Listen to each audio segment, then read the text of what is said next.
This past weekend, I released my movie that I shot during the Oscars called The Text. And people are still submitting their movies they shot during the Oscars. I'm going to link the playlist below. I think when the final count comes in, we got over 200 again, which is amazing. I think it's crazy that I didn't even push the event that hard this year, and so many people still participated. Having hundreds of movies made in one night is truly insane. I don't think that could ever be claimed in history for any other night, that many feature-length films being made en masse. So we do it every year, and just great job, everyone. Thank you for being creative and giving your all to this challenge. And anyways, today I want to break down the budget for my movie. The last 3 years I've shot a movie during the Oscars, the budget was $0. The last 3 cost nothing to make, which I imagine is true for most everyone. But this year I did want this one to feel a little more deliberate and special, so I'll break it down pretty quickly. First up, food and beverages. So this was shot over a weekend from Friday to Monday, and we went and bought food to feed everyone, breakfast, lunch, and dinner, just pretty basic stuff. We'd cook breakfast each morning, have lunch and dinner. That resulted in $150 for about 6 people, so not that bad. Props, there weren't many props. Red Solo cups, which I've rendered pretty horribly here. My doodles, I think, are getting worse as these budget breakdowns go on. I hope you forgive me. But the only other props were whiteboards, and this was a bit of a magic trick. Maybe this is pulling back the curtain a little. But we ran a test with one whiteboard where we erased and wrote the whole text down. If you watch the movie, you know what I'm referring to. And simply put, it took about 7 to 9 minutes to write that text, and that was too long in the movie. So what we did is we got 2 identical whiteboards and had it already written down and did a swap behind the camera. And no one's really commented like, wow, he wrote that fast. So I guess it's believable enough that he could write in like 2 to 3 minutes instead, which is a fun little magic trick, a problem we had to solve, and a very simple solution to that problem. We had 2, and those have been inherited by Trent and Ben. They wanted whiteboards, and I'm like, you could keep them. And then travel. This is just to get some people to and from the location, Ubers. It just added up because it was a kind of a busy weekend where people were bouncing around. So $140 for Uber, the biggest non-location expense, and the biggest expense, and pretty well the only expense, is the location. This movie I knew would be so much better not shot at my house. You know, I've seen my house in hundreds of shorts. I use it all the time. I'm sick of looking at it, and I just wanted a unique location that stood out, maybe a bigger place, and then conceptualizing it as a place where a party would happen. It's like, oh, it'd be nice if it had a pool and hot tub, and it just felt like more of a place where something actually happened. So I had to hunt. It took probably 5 days of looking and messaging people like, hey, is it okay if we film something while we're there? It's because a lot of Airbnbs, especially I imagine in Los Angeles, are a little reluctant to say yes because they can milk people for way more money if it's a big production or something. But luckily we found a cool place that had a lot of different rooms and stuff to move between, that they were cool with us shooting while we were staying there. So that was cool. Huge expense, exorbitant cleaning fees for a big place. It was a couple hundred a night, but the cleaning fees were $700 to $800. So yeah, it was almost $2,000, $1,936. It was what I was willing to spend to make this movie really stand out.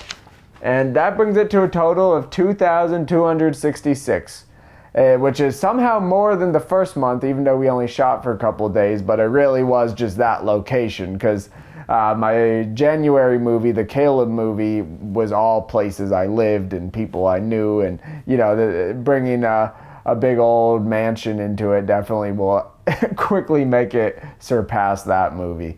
But once again, I always like to remind you that this movie was by no means only possible with this amount of money.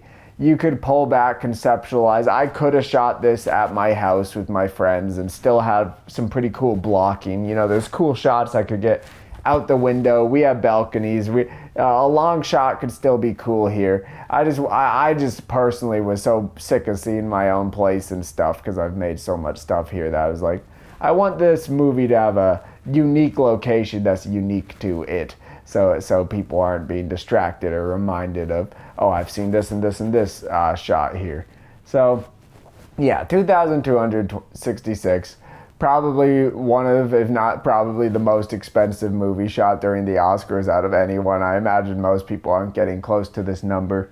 And in the future, I probably won't even get close to this unless I have another fun idea I want to explore.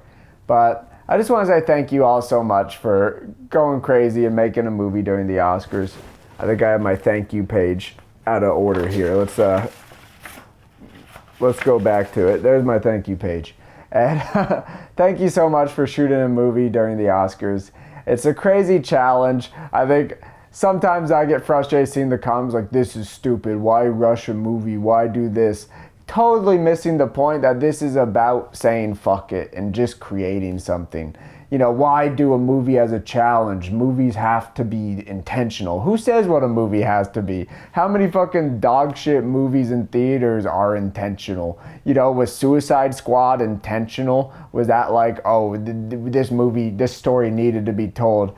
No, it was just executives in a boardroom trying to make the most marketable product, and it fucking sucked. And I'll tell you this, there's so many movies made during the Oscars that I'll watch any day over something like that, something so drained of life and soul. So what's the point of making a movie? It's because it's like a battle cry for we can do it. You know, if you do it in 3 hours, I say this every year, every time I talk about this challenge, but if you do a movie in 3 hours, you could do anything in 10 hours. Imagine the movie you could make in 20 hours. You know, like, it's as simple as that. It's a thought experiment where once you open that Pandora's box, anything becomes possible. And I said this in my other video too, but I've seen so many filmmakers do this challenge and then run with it. You know, they've made multiple features since. They do this challenge every year and get better and better. They make shorts, the weekly shorts after they started this challenge. You know, people just taking this ball of inspiration and running with it because it really is the most extreme limitations in the world. Shooting a movie in 3 hours is unheard of. And we've done it now, I think, close to 1,000 times as a community. That is nothing to turn your head away from. I think it's insane that no one's talking about this, and I get it. It's too nice of a story.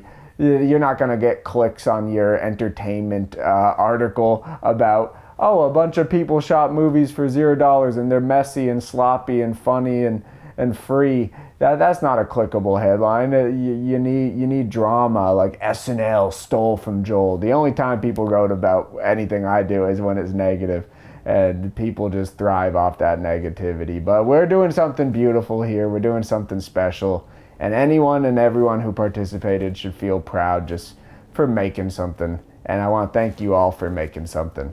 So I love you guys. I love movies. Thanks for watching my movie. I'm really happy to see people enjoying it. And have a nice day. One last thing, I was editing and totally realized my brain farted and I forgot one expense.